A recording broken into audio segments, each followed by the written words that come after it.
শিক্ষার্থীদের আন্দোলনের মুখে চলমান এইচএসসি ও সমমান পরীক্ষার বাকি বিষয়গুলোর পরীক্ষা বাতিল ঘোষণা করেছে শিক্ষা মন্ত্রণালয়।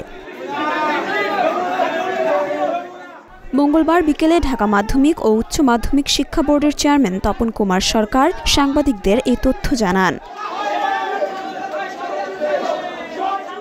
এর আগে এসব বিষয়ের পরীক্ষার বিষয়ে অন্তর্বর্তী সরকারের শিক্ষা উপদেষ্টা ওয়াহিদুদ্দিন মাহমুদের সভাপতিত্বে একটি বৈঠক অনুষ্ঠিত হয়।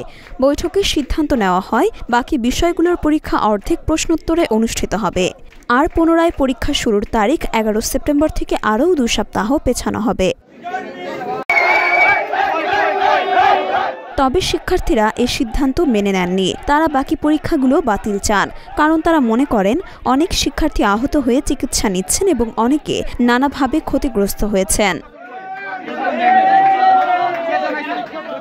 অবশেষে তাদের দাবির মুখে বাকি বিষয়গুলোর পরীক্ষা বাতিল করা হলো। ওই বিষয়গুলোর মার্কিং কিভাবে হবে তা পরে জানানো হবে বলে মন্ত্রণালয় সূত্রে জানা গেছে। মরিয়ম মিম, ঢাকা পোস্ট।